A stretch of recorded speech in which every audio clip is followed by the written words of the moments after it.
In this video I will offer a chronological and systematic comment of the first 3 pages of the preface to the Phenomenology of Mind in this edition, and I will put the structure and the content of the video in the description below, so you can look at the structure and see the passages which might interest you the most. But before I begin the commentary, I will talk about my identity and what I know myself to be, and my entire experience of what we call life has led me to the point of, if I had to give my identity as of now, I would say, I would quote Hegel or whoever wrote the Phenomenology of Mind, page 133, reason is the conscious certainty of being all reality. This is how idealism expresses the principle of reason. I know myself to be reason as defined in this sentence. And the next page, it says, the kind of idealism which does not trace the path to that result, but starts off with the bare assertion of this truth, is consequently a mere assurance which does not understand its own nature and cannot make itself intelligible to anyone else. So I understand that when I say that I am reason, this is unintelligible. As of now, I cannot make the content of my mind intelligible to any other, and even to myself. So, yeah. Now, about Hegel. What is Hegel? Who is Hegel? In my highest thoughts, I envision the possibility that Hegel, whatever we call Hegel, might be an idea in the mind of God. And there have been moments in my life when I said that the Phenomenology of Mind, or the Phenomenology of Spirit, the book that a lot of people know about, is itself a phenomenon produced by mind or by spirit. So it's the book titled The Phenomenology of Mind is itself a phenomenal appearance of mind. Sounds crazy, but that's what I believe when I think properly, one might say. And also, I have had the belief and the certainty even that the empirical man that we call Georg Wilhelm Friedrich Hegel, the austere German philosopher of the early 19th century, with the definition of reason that I have just given, this empirical mind cannot have really existed simply because my consciousness was not present in the 19th century. So from an idealist perspective, the existence of the empirical man Hegel is dubious.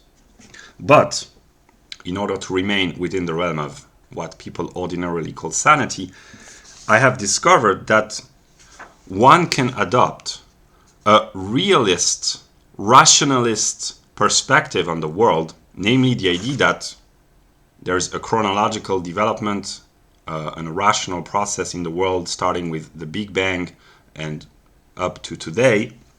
That's the realist view, the idea that we as thinking beings are a product of the world, that consciousness is a product of nature, so to speak. That's the consciousness that 99.9 persons thinking consciousnesses in the world adopt, the idea that there was a world before my consciousness and that there will be a world after my consciousness. This is what normal people believe. But my view, which is an idealist perspective, is rational in a sense of vernünftig, as Hegel says, not verstandig, but vernünftig. And the view is that the world cannot exist, whatever the word exist mean, outside of my consciousness. And for a reason that I do not yet understand, both viewpoints coincide. Namely, the idea that the world can be rationally explained from a realist perspective, namely the development of cosmology, Darwinian evolution, and history is rational in the sense that there are causes, reasons, a logical process. And the idealist perspective is also coherent. So both can be understood rationally. And this is a great mystery to me, but yeah. Now, about the context of the historical Hegel, the man that people identify with the 19th century German philosopher. I made a video about the comment of the beginning of the science of logic. I will put the link in the description to set in a broad outline the context of the rise of Hegel in a historical perspective. Then, if you, whoever you are interested in having a representative view of what the phenomenology of mind or spirit is, I advise you to listen to the song Phenomenal by Eminem, because it's Hegel's phenomenology made intelligible for an audience who would never have heard of Hegel. So that might help. That's Hegel illustrated, so to speak. And finally, since I do not really know who I am, I do not really know who this video is aimed at. Who am I talking to? I guess I am talking to myself, but I have different levels of myself, so to speak. So I guess that I am making this video for myself and for the others who might recognize themselves as parts of me someday.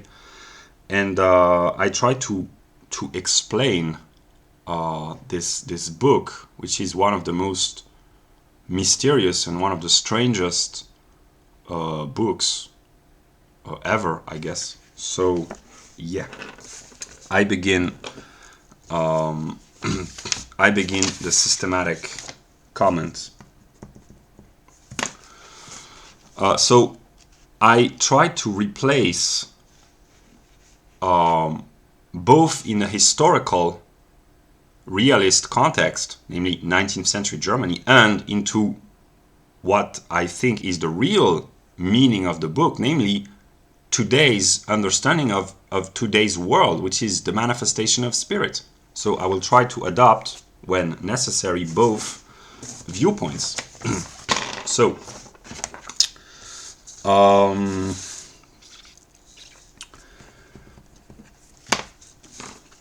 it says, in a preface, the end of the author had in mind the circumstances which gave rise to the work and the relation in which the writer takes it to stand to other treatises on the same subject written by his predecessors or his contemporaries. That's the first passage that I will try to comment. From a historical perspective, if anyone is interested in understanding Hegel and the book, The Phenomenology of Spirit or Mind, one has to understand the philosophical context which brought forth the Phenomenology of Mind. And I listed a few authors. One should read Kant, especially Die Kritik der reinen Vernunft, the Critique of Pure Reason, Fichte, his doctrine of science, die Wissenschaftslehre, and the determination of man, die Bestimmung des Menschen. And I read this book and it had a profound influence upon me. And the works of Schelling, notably the system of transcendental idealism. So, in a historical perspective, spirit, or the absolute self, was becoming conscious of itself in Fichte and Schelling after the work of Kant, although Kant was not a speculative thinker, he was a formal thinker, but Fichte and Schelling used the formal aspect of Kant's criticism and the bringing forth of the transcendental ego to become conscious of the whole of reality, if one might say. And Hegel tried to reconcile, to systematize, to synthesize Kant,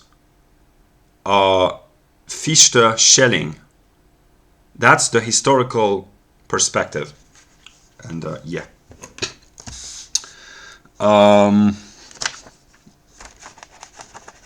Now,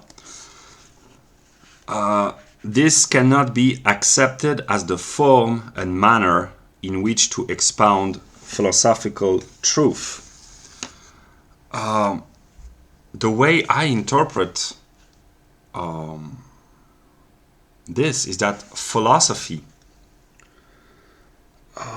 must include within its development all the errors, the flaws, the mistakes, the failures, the doubts, which brings forth its own development. So I will be kind of naive, but I will say that in order to understand Hegel, I need to understand my own intellectual development and all the errors that I've made. And one of the aspects of Hegel's philosophy, which is not mainly understood, is that what we call errors and mistakes and failures are moments in the development of truth itself.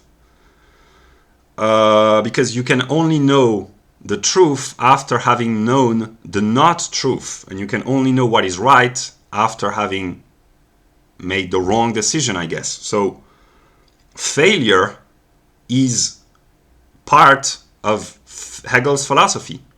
So my intellectual development and my life has been full of errors and failures and mistakes, but I would not have attained a level of understanding that I do now, and it will, I guess, only increase without all the mistakes that I've made. So yeah, this is very important. The idea that in a perspective of Hegel, failing and missing the point and making errors and getting wrong is part of the process, so to speak. Yeah. So whatever your failures are, if you improve over time, that should fix the problem, hopefully. Now, philosophy has its being essentially in the element of that universality which encloses the particular within it. The way I interpret this, Hegel says that philosophy is about the knowledge of God. God is the absolutely universal, the immaterial, absolute spirit, as Hegel says. But here precisely he mentions the fact that the universal must become particularized, and God must become finite. And I have thought of myself as being the finite presence or the finite existence of what I call God. So that my finite, singular, particular self is the limited existence of my infinite self, which is my mind in its highest moments. And the whole message of Hegel's philosophy is that the universal, which is the infinite, makes himself finite and particular. So this is how I interpret this passage. Now, in the case of philosophy, to have absolutely expressed the complete fact itself in its very nature, contrasted with that the mere process of bringing it to light would seem, properly speaking, to have no essential significance. Being, or philosophy, which is the knowledge of being, or God, which is the knowledge of himself, I guess, is the process of its own becoming. So Hegel is a process philosopher. It is not the end goal, which is important. It is the bringing forth, the development, the evolution, the unfolding, which is important. That's how I interpret Hegel. So being is the process of its own becoming. And God is, as I envision him, there's the idea of the immutable above God, which is infinite, stable, fixed, immovable. That's one view of God, and maybe it's true, but there's another view, which is a Hegelian view, namely that God is a process. It's a self-unfolding process of self-cognition and self-recognition. So, yeah.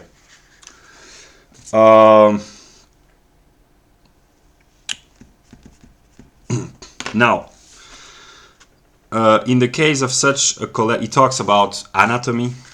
In the case of such a collection of items of knowledge, which has no real right to the name of science.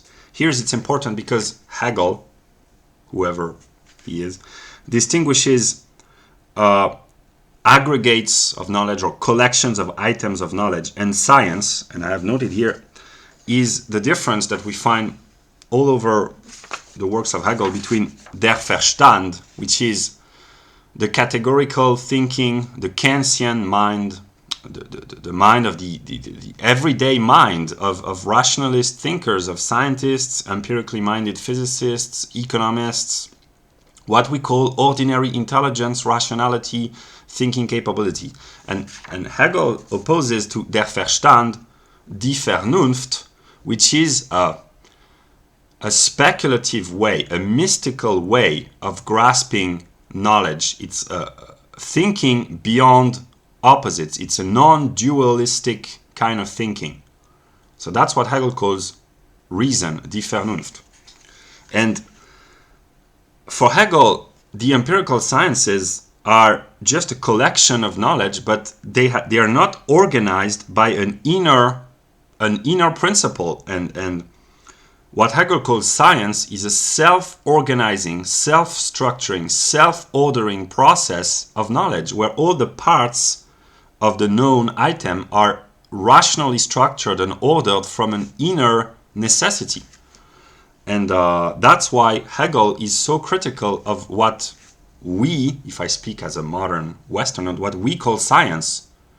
For Hegel, the modern sciences are not scientific, and what he calls science is mystical and speculative and a self-organizing totality. So, yeah, it should be noted.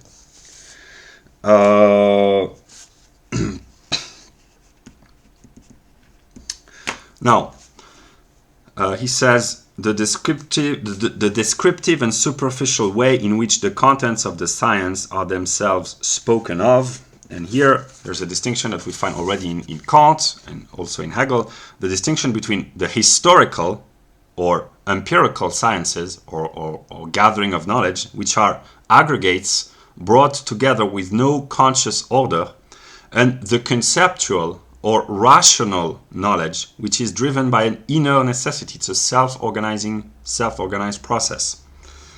So that's what I just said earlier, but I develop even more. There's this difference between historical and rational, and and I noticed Hegel, in his logic, he criticizes ordinary logic, classical Aristotelian logic, for being an irrational and empirical knowledge, and he accuses ordinary logic from lacking inner structure and coherence. And to be honest, this is Hegel at its best, because criticizing criticizing classical logic for not being rational enough, it takes quite a pretty strong mind, and I admire that in Hegel, because yeah. Now, the relation which a philosophical work professes to have to other treatises on the same subject. Here this is a repetition of the point one. In order to understand the phenomenology of mind in its historical context, one has to read The Doctrine of Science by Fichte, The System of Transcendental Idealism by Schelling, The Critique of Pure Reason by Kant. This is the view of Hegel. But what he means is that his book, let us assume that he wrote the book, should not be opposed. The idea that the Phenomenology of Spirit has to be opposed to the Doctrine of Science by Fichte or the Bestimmung des Menschen or the System of Transcendental Idealism by Schelling is wrong, because eventually a true system of science must include within itself the other books which deal on the same topic, because it has to develop and to integrate and to include their own contents. So the opposition between Schelling, Fichte, and Hegel is an opposition which, in the view of Hegel, should not occur. It should be conceptually grasped as a unity. So that's quite complex. Okay, now we enter one of the most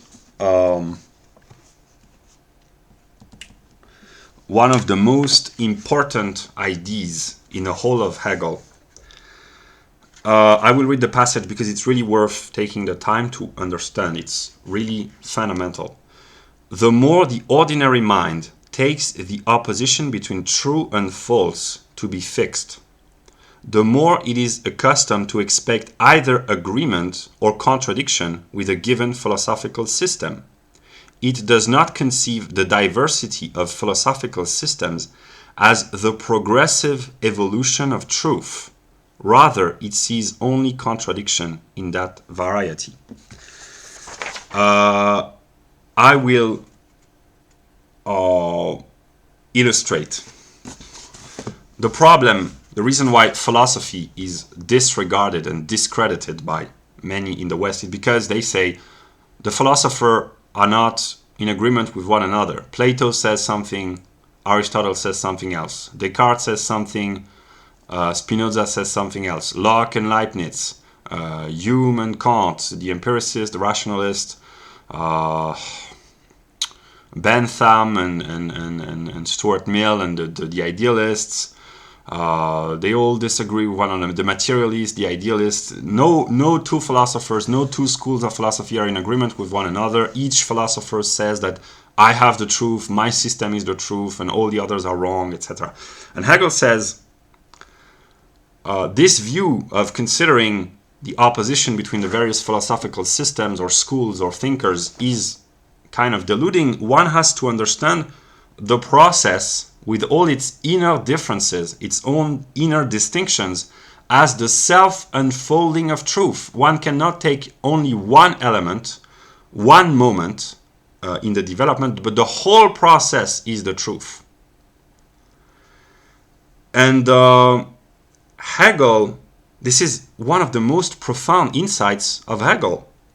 And one could say the whole of Hegel is contained in this sentence, because Hegel, whoever he was, tried to think contradiction, opposition, movement, process, development, and evolution. So Hegel is the thinker of the self-moving process of being. He doesn't think one aspect of being or the other aspect, but how being unfolds in its various aspects. He thinks change and difference and contradiction and movement. And that's the most difficult thing, for lack of a better word, the most difficult thought to have, because it's a self-contradictory, self-moving thought. So it's constantly changing. And people would like to rest, to have a fixed thought, and to preserve this thought, and to make simple distinctions, and to say A equals A. And Hegel says, no, A equals A and B. And it's the process of A becoming B. And yeah, so yeah. And I will illustrate by examples drawn from the modern life of the West, because what is true of philosophical systems is true of religious doctrines and political ideologies as well, because truth be told, everything derives from philosophy. So religion and politics and economics and whatever are derived from philosophy. And the struggles, the oppositions, the conflicts between, in the Western world, between the alt-right, the alt-right, and the pagan right, for instance, they are not, of course, they are different and distinguished. The alt-right is not the alt-right. They have different viewpoints, different ideologies, different principles, and the pagan right is different from the alt-right. But what Hegel says is that one should try to grasp the process in its whole development. That's the story of the unfolding of the consciousness, and this is the true way of grasping being and its development. The alt-right emerges to contradict the leftist state of political dominance. The alt-right emerges to contradict the alt-right. The pagan right emerges to contradict the alt-right, while at the same time disagreeing and agreeing with the alt-right and the alt-right and disagreeing with the left. And the whole process is the truth. So, yeah. Now,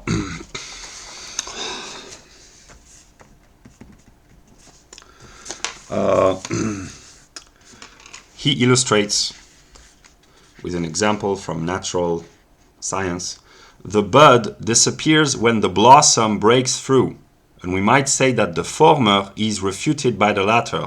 In the same way, when the fruit comes, the blossom may be explained to be a false form of the plant's existence, for the fruit appears as its true nature in place of the blossom.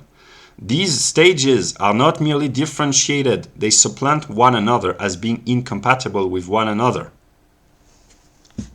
This is an illustration of what I have just said. And now he continues. This is really the core of Hegel. This is maybe the most important of all his ideas, because it contains all other ideas in their self-development. The ceaseless activity of their own inherent nature makes them at the same time moments of an organic unity. The alt-right, the pagan right, to illustrate within the realm of modern Western political life, are moments in the totality of Western political life, precisely. And the rise of the far right, the alt-right and the far right, makes the emergence of a more radical left, forces the left to develop its own ideas, and it's a reciprocal process of development. Where they not merely do not contradict one another, but where one is as necessary as the other, and this equal necessity of all moments constitutes alone and thereby the life of the whole. So, just to remain within the realm of the politics of the Western world, all the various ideologies, figures of consciousness, modes of minds, whatever, are moments of one totality, which is the development of Western politics. But Western politics itself is connected to economics, sociology, and eventually philosophy, and it is connected with the non-Western world, and the whole world is one organic totality developing itself by means of contradiction, opposition, and self-development. And to think about the world is to think about this self-unfolding process of contradictions. And this is the most difficult thing to think about because it's so complex. But Hegel is no easy thinker. Okay. But contradiction as between philosophical systems is not want to be conceived in this way. The mind perceiving the contradiction does not commonly know how to relieve it or keep it free from its one-sidedness, and to recognize in what seems conflicting and inherently antagonistic the presence of mutually necessary moments. So I will illustrate. Jordan Peterson, he's not a political figure, but he's a moral figure, one could say. He is a very intelligent man. He understands broadly the left, and he opposes himself to the left, to the excesses of the left. But he does not understand himself as being the necessary contradiction of the left. He does not understand that the excesses of the left must, of their own inherent nature, create an opposition, and that Jordan Peterson is the name of the opposition to the excesses of the left. But he does not understand, because he thinks of himself as being Jordan Peterson, he does not understand himself as being a moment in the development of world spirit. And just to take another example, someone like Stephen Molyneux is a very intelligent man. He complains broadly about the excesses of the economic left, socialism, the welfare state, restriction on the freedom of speech. So he understands the political life of the modern West very well, but he does not understand that the excesses of welfare state intervention, socialism, restriction on the freedom of speech must, out of their own nature, create their own opposition, and that he, Stephen Molyneux, is not as an empirical individual, but as a moment in the development of spirit, he is the opposition which is brought about by the left itself. He is a moment in the organic development of the spiritual life of the West, and he does not understand that. He understands many things, but he does not understand himself as being the refutation of the left. And it works the same for every figure of consciousness, every mode of envisioning the world. And yet, I keep illustrating because the folk right, it's a pagan right-wing organization, which I don't know if it's still alive, but the purpose was to negate the alt-right, because the alt-right, in their view, did not focus enough attention on culture. The alt-right is about IQ and race realism and economics, but they do not care about the cultural core of Europe.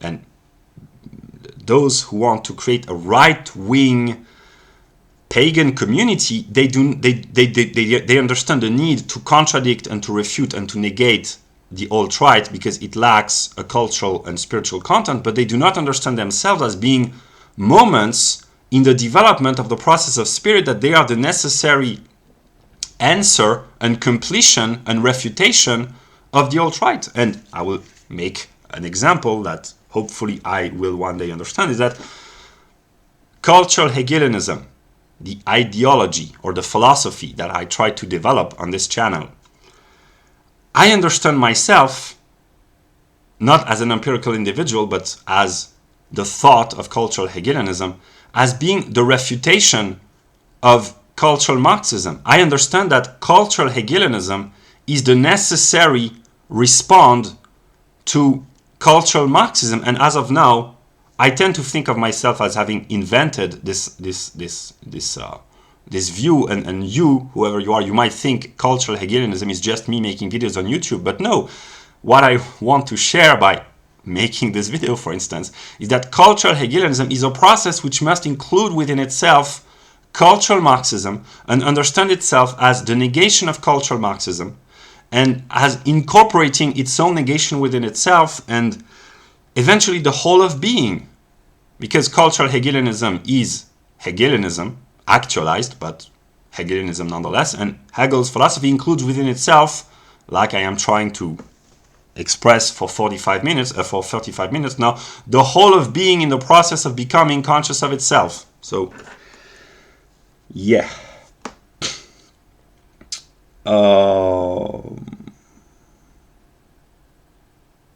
Yeah, and also talking about cultural Hegelianism. My purpose with this channel is not to propose another YouTube channel which would be opposed to all the other YouTube channels. My idea is not to say I have content which is different from others. My idea is to include within my worldview every other YouTube channel. And not only YouTube channels, but every form of cultural manifestation. And not, because culture is a product of nature, to include the natural world and to include the whole of being. So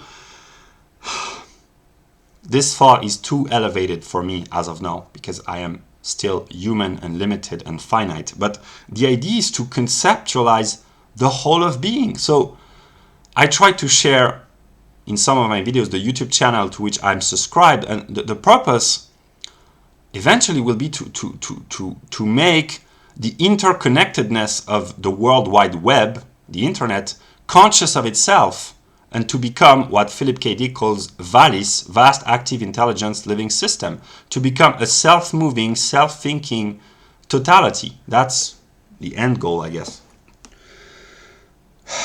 Okay.